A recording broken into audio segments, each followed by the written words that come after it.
Hello everyone, welcome back to our engineering tutorial series.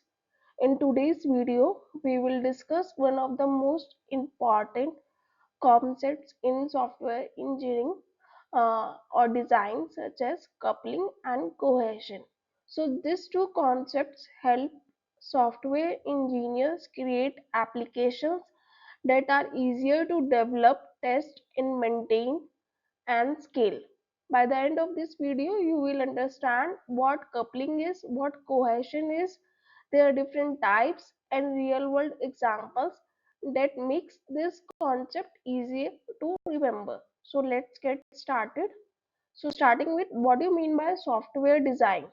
So software design is the process of planning how software components will work together before coding begins.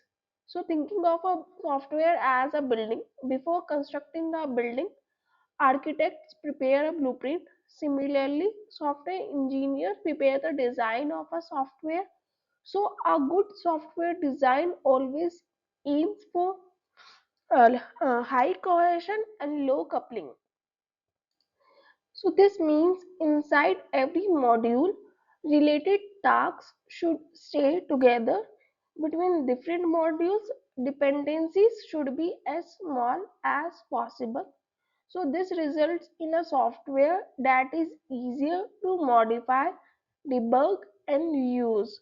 So cohesion means maximal relationship between the modules within the modules, and coupling means minimum relationships between modules. जब हम we are when we talk about between the modules, we are discussing about coupling, and when we are talking about within the module, we are talking about cohesions. So what do you mean by coupling? So coupling measures how much one software module depends on another. Imagine two friends. If one friend cannot do anything without asking the other, they are highly dependent. Similarly, software modules that rely heavily on each other are called highly coupled. On the other hand, if two friends can work independently but communicate only when necessary, they represent loosely coupled module. So the lower the coupling, the better the software design. And the third one is the highly coupled, where each module is dependent on the one of the another. So next is, what are the types of coupling? So software engineer defines six types of coupling. They are arranged from best to worst. So the order is important to remember which coupling is the best and which coupling is worst. You can remember it by DSC, ECC, DSC and ECC, where CC like control, common, content, control, common, content. In this order, you can remember the order of the couplings. So starting with the data coupling. So this is the best type of coupling. Here modules communicate only by passing the required data. Nothing else is shared. So this is the best type of coupling. Here modules communicate only by passing the required data. Nothing else is shared. For example, suppose we have a function called calculate salary. It receives only the employee ID and returns the salary. It does not access global variable. It does not modify other modules. Only necessary information is exchanged. This makes the module independent and reusable. Second one is stamp coupling. In this, an entire data structure is passed even though only a small part is actually used.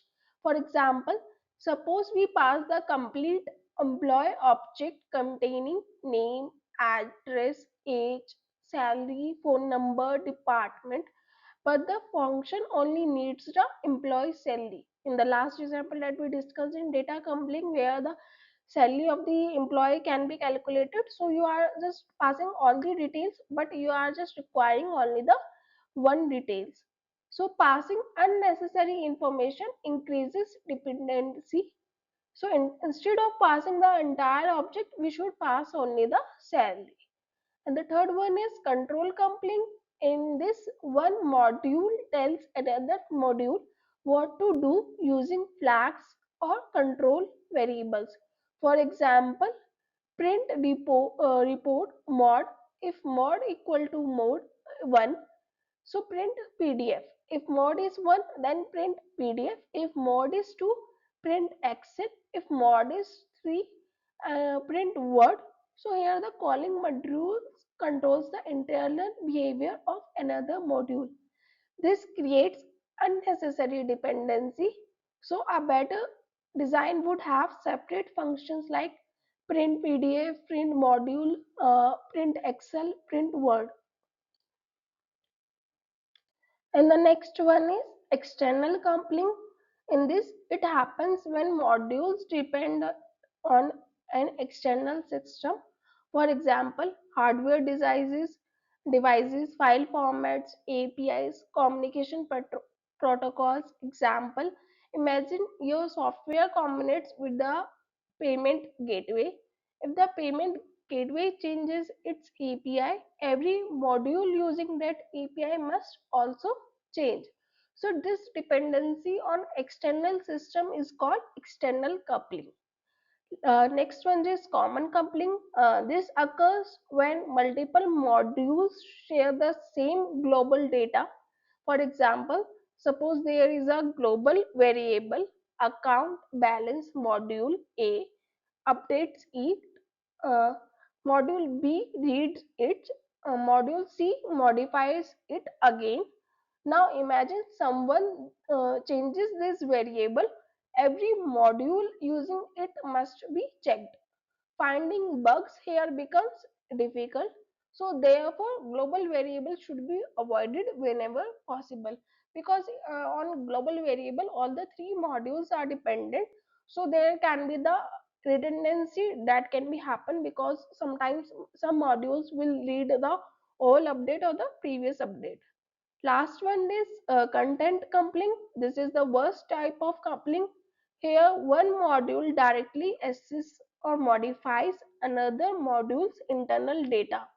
So here you can see the module A can modify the data of module C. So imagine module A directly changes a private variable inside module B, or jumps directly into the middle of module B codes.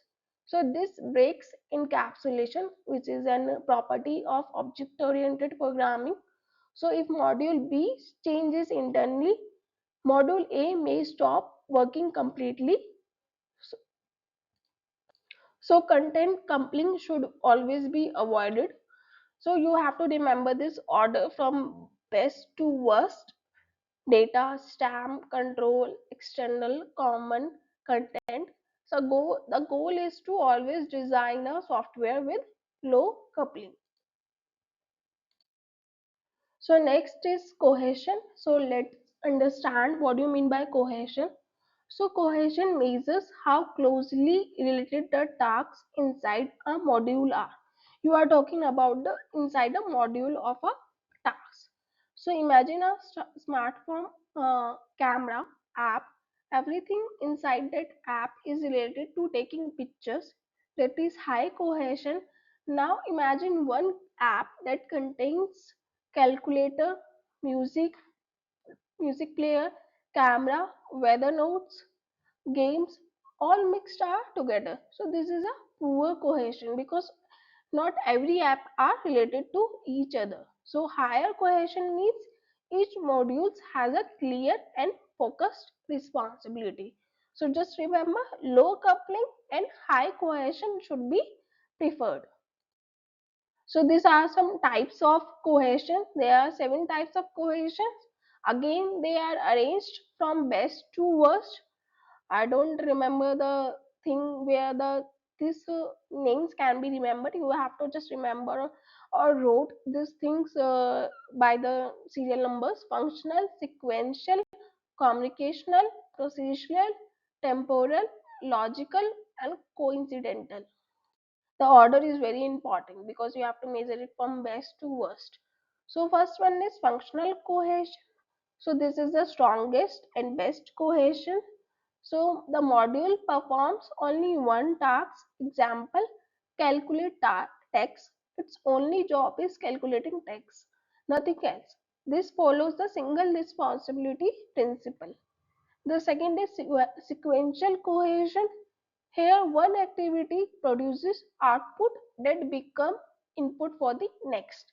Example, read student marks, calculate percentage, assign grade. Each step is dependent on the previous step.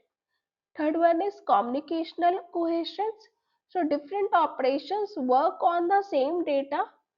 Example, suppose a student module reads student details, updates student information, prints student report. All this operation uses the same student record, therefore they belong together. Next one is procedural cohesion.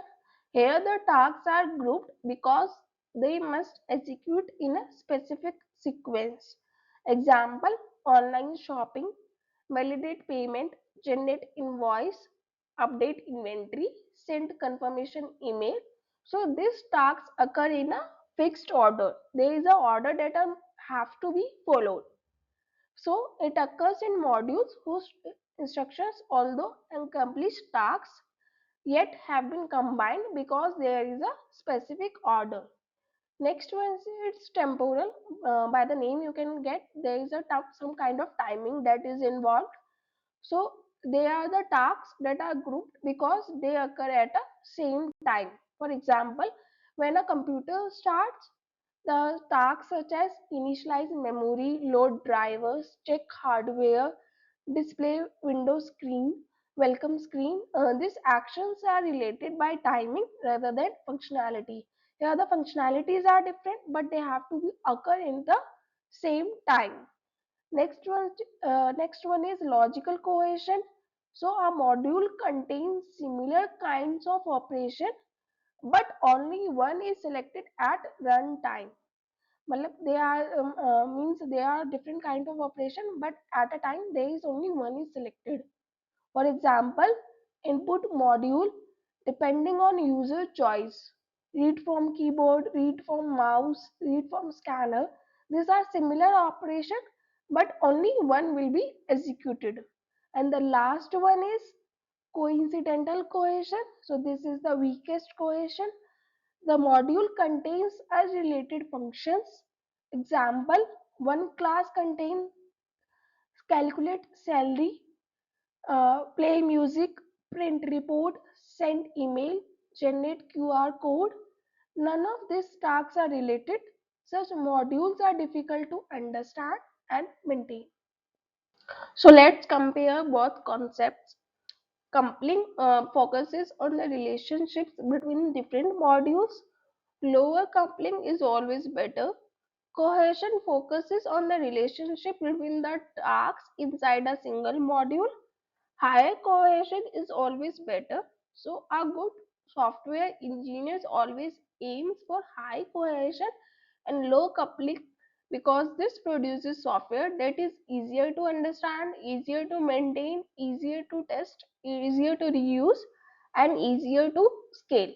So that's all for today's video. I hope you have now have a clear understanding of coupling and cohesions, their different types and how they are used in software engineering.